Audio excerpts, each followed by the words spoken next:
بسم اللہ الرحمن الرحیم، اللہم صلی علی محمد و آل محمد۔ رسالت مآب صلی اللہ علیہ وآلہ وسلم نے فرمایا، ہماری خوشی میں خوش ہوا کرو اور ہمارے غم میں غمگین ہوا کرو۔ دین نام ہے، رسالت مآب صلی اللہ علیہ وآلہ وسلم سرکار ختمی مرتبت بادشاہ کونین اور ان کے گھر سے وفاداری کا۔ دین نام ہے، رسالت مآب صلی اللہ علیہ وآلہ وسلم کے اسوہ حسنہ پہ عمل کرنے کا۔ دین نام ہے، رسالت مآب صلی اللہ علیہ وآلہ وسلم کے بتائے ہوئے رستے پہ چلنے کا۔ یعنی جس سے رسالت مآب نے محبت کی اس کی محبت واجب، جس سے رسالت مآب صلی اللہ علیہ وآلہ وسلم نے دشمنی کی یا جس نے رسول اللہ سے دشمنی کی اس سے دشمنی واجب۔ رسالت مآب صلی اللہ علیہ وآلہ وسلم کا فرمان ہے، حسین منی و انا من الحسین، میں حسین سے ہوں اور حسین مجھ سے ہیں۔ یعنی پوٹینشلی رسالت مآب صلی اللہ علیہ وآلہ وسلم کی وراثت مولا حسین علیہ السلام کے پاس ہے۔ وہ وراثت جس کے بارے میں خود رسول اللہ نے کہا تھا، یا علی انتا منی و انا من کا، اے علی آپ مجھ سے ہیں اور میں آپ سے۔ اس کی تفسیر حسین و منی و انا من الحسین، اس کی تفسیر فاطمہ تو بزغہ تو منی، مالکن رسول اللہ کے جسم کا حصہ، مولا حسن مولا حسین سیدان شباب اہل جنت، سیدۃ العالمین، امیر المومنین، رسول اللہ کا گھر۔ رسالت مآب کے گھر سے محبت کا پہلا کرینہ یہ ہے کہ اگر رسول اللہ کے گھر میں دکھ ہے تو اس دکھ کو اپنی ذات میں محسوس کرنا۔ رسالت مآب کا کلمہ پڑھنا صرف کافی نہیں ہے، رسالت مآب کی اولاد سے ویسی محبت کرنا جیسا سرکار نے کہا تھا کہ میں اس اجر رسالت کا کوئی آپ سے تقاضا نہیں کرتا۔ یعنی یہ جو میں نے آپ کو دین کا راستہ دیا، آپ کو تاریکیوں سے نکال کے، جاہلیت سے نکال کے اللہ کے قریب کر دیا، نور کی تنویر سے مزین کر دیا، آپ کی آل اولاد کو روشن مزکہ مصفہ کر دیا، اس ساری جو ایفرٹ ہے اس کا میں آپ سے کوئی بدلہ نہیں مانگتا۔ میری اولاد سے محبت کرنا، اس طرح محبت کرنا کہ وہ مودت کے زمرے میں آئے، یعنی اگر ان کی محبت تمہارے دلوں سے کم ہو تو تمہاری جان نکل جائے، اور پھر اس مودت کا جو صلہ دیا گیا کربلا کے میدان میں رسالت مآب صلی اللہ علیہ وآلہ وسلم کے خاندان کی شہادت کی شکل میں، خان وعدہ رسالت کی مخدرات مالکنوں کو رسیوں میں قید کرنے کی شکل میں، مالکنوں کے پردے لوٹنے کی شکل میں،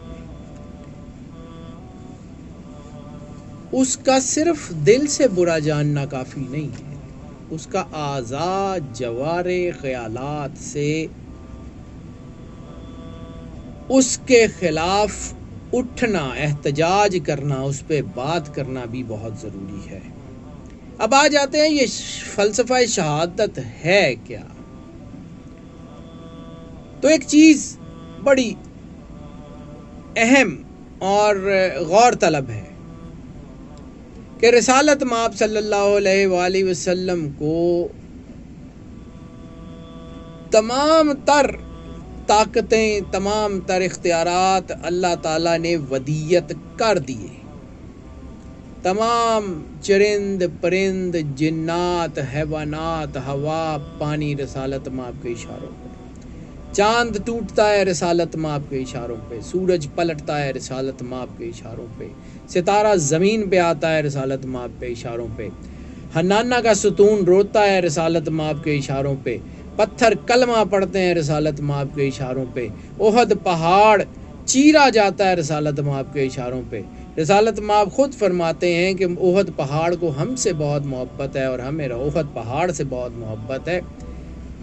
تو کیا جبرائیل جو استاد ہے فرشتوں کا، اس کو یہ کہا جا سکتا تھا کہ اسرائیل کو کہے کہ یہ جو فوجیں میرے سامنے کھڑی ہیں ان کی جان نکال دو؟ کیا تقدیر الہی کے اوپر رسالت مآب کی زبان کا پہرا نہیں تھا؟ کیا رسالت مآب فرما دیتے کہ یہ جو فوجیں میدان میں کھڑی ہیں ان کی جان نکال لی جائے؟ تو کیا ایسا ہوتا نا؟ تلوار نکال کے لڑنے کی کیا ضرورت تھی؟ بدر میں، احد میں، خندق میں، بہت سارے غزوات میں رسالت مآب کے جسم اطہر کو زخمی بھی کیا گیا، دندان مبارک شہید ہوئے، حتیٰ کہ سرکار کے بارے میں کہا گیا کہ قد قتل محمد، کہ نعوذ باللہ ہم نے رسالت مآب کو شہید کر دیا۔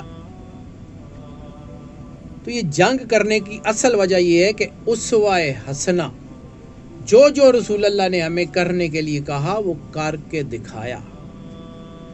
تو مولا حسین بادشاہ نے بھی رسول اللہ صلی اللہ علیہ وآلہ وسلم کی تقلید میں وہی کیا۔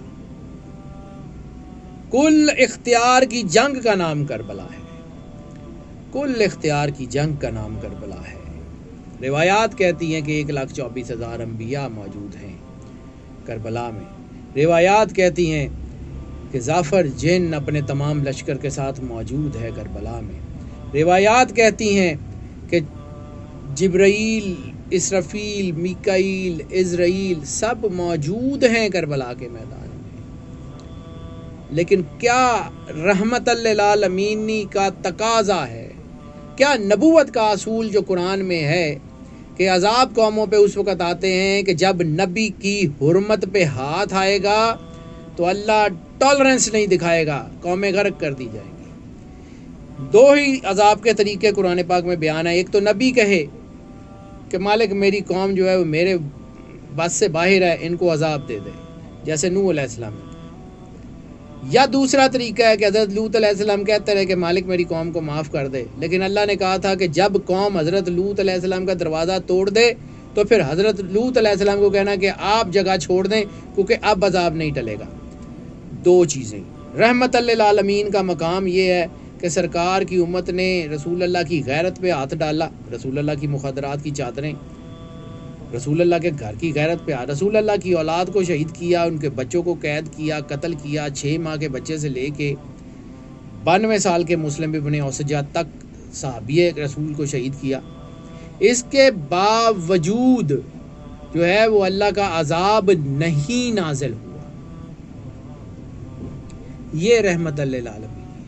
وہ قومیں جو ایک ایک کام کرتی تھی اس کے باوجود ان کو جو ہے وہ عذاب آ جاتے تھے۔ ہم سب کام کرنے کے باوجود ہم رسول اللہ کی اولاد کی شہادت میں شریک تھے، اس میں ہونے کے باوجود آج دنیا پہ موجود ہیں۔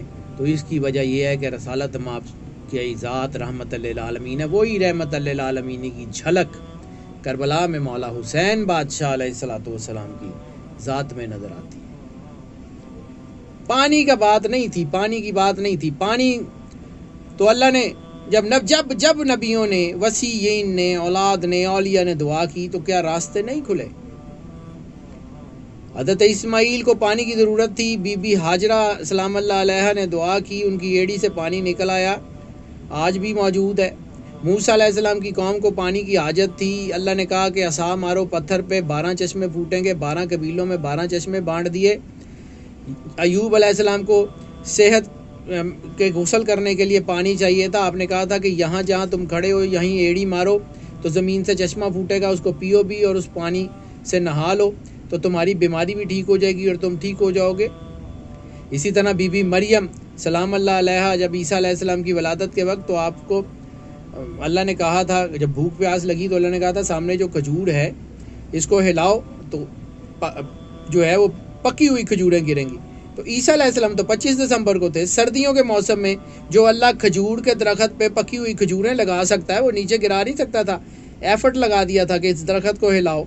تو بی بی مریم نے کتنے کے زور سے درخت ہلایا ہوگا اور کہا تھا کہ جہاں تم کھڑی ہو یہیں پہ پانی جو ہے اپنی ایڑی مارو گی تو پانی نکل آئے گا. تو یہاں پہ ایک چیز دیکھنے والی ہے, وہ سارے نبوت کا سلسلہ ہے, وہ سلسلہ نبوت کا ہے. اور یہاں امام حسین ہیں وارث رسول اللہ صلی اللہ علیہ وآلہ وسلم. تمام خیام امام حسین علیہ السلام میں پانی بند ہونے کے دن سے شہادت تک, شہادت کے بعد شام غریباں تک, کبھی بھی پوری زندگی مولا سجاد کی 40 سال گزر گئے کربلا کے بعد, کبھی زندگی میں کوئی لفظ یہ سنا ہو کسی نے, کوئی دعا سنی ہو کہ اللہ ہمیں پانی کی جو ہے وہ ضرورت ہے, ہمیں پانی بھیج دے. کیا اگر ان کی زبان سے یہ لفظ نکلتے تو کیا فرات کا رخ نہ مڑتا, کیا زمین آسمان سے سمندر نہ پھوٹ پڑتا. رضا کی معراج مولا حسین علیہ السلام, رضا الہی کی معراج کہ اللہ اگر تو ہمیں بھوک پیاس دے کے راضی ہے تو ہم تیرے پہ راضی, ہمیں کوئی مسئلہ نہیں ہے. ہم دعا بھی نہیں کریں گے, ہم یہ بھی نہیں کہیں گے کہ ہمیں دے دے. ہم تیرے کیے پہ اتنے راضی ہوں گے کہ ہمارے بچے شہید ہو جائیں گے, ہم یہ نہیں کہیں گے کہ ہمارے بچوں کو زندگی دے دے, ہمارے بچوں کی. کیا مولا حسین علیہ السلام کی زبان اطہر سے کبھی کسی نے یہ دعا سنی کہ میرے بچوں کو اللہ زندگی دے؟ مولا علی اصغر کے بارے میں, مولا علی اکبر کے بارے میں, کیا بھائی عباس علمدار کے بارے میں کبھی مولا حسین نے زندگی کی دعا کی؟ تاریخ میں کہیں, روایات میں, احادیث میں کہیں ذکر ہو تو ایسا کچھ بھی نہیں. ان کو تو بچپن سے پتہ تھا. رسالت مآب صلی اللہ علیہ وآلہ وسلم نے مولا حسین کی ولادت کے اوپر گریہ کیا جب جبرائیل نے کربلا کی مٹی لا کے دی ہے. بی بی پاک سیدہ سلام اللہ علیہا نے گریہ فرمایا, مولا کائنات امام علی علیہ السلام نے گریہ فرمایا. تو یہ تو ان کو پہلے سے معلوم تھا. کبھی کسی کی زبان سے یہ دعا سنی ہو کہ یہ کربلا کی جو مصیبت آنے والی ہے اس کو ٹال دے, وہ تو اپنے بچوں کو تیار کر رہے تھے. یہ ہے رضا, یہ ہے فلسفہ کربلا کا. اللہ کی رضا میں راضی رہنا, اللہ کی محبت میں راضی رہنا, اللہ کو اس لیے نہیں ماننا کہ اللہ جنت دے گا, دوزخ دے گا. مولا کائنات نے یہی اپنی اولاد کو بھی سکھایا اور خود یہی فرمایا کہ اے اللہ, علی تجھے اس لیے سجدہ نہیں کرتا کہ اللہ علی کو جنت کا شوق ہے, یا علی تجھے اس لیے جو ہے وہ سجدہ نہیں کرتا کہ علی کو دوزخ کا خوف ہے. علی صرف اس لیے سجدہ کرتا کہ تو اللہ ہے. تو اس کی الوہیت پہ ایسا کامل ایمان جیسا ہونا چاہیے, اس ایمان کی مثال اگر ملتی ہے, کوئی اس کی معراج ملتی ہے, تو مولا حسین علیہ السلام. دعا یہی ہے کہ اللہ ہم سب کو رسول اللہ صلی اللہ علیہ وآلہ وسلم سرکار ختمی مرتبت بادشاہ کونین کے گھر کا وفادار رکھ کے ان کے خاندان سے محبت کرنے والا بنائے, ان کے دکھوں میں دکھی ہونے کی توفیق عطا فرمائے اور ان کی خوشیوں میں خوش ہونے کی توفیق عطا فرمائے. اللہم صلی علی محمد و آل محمد.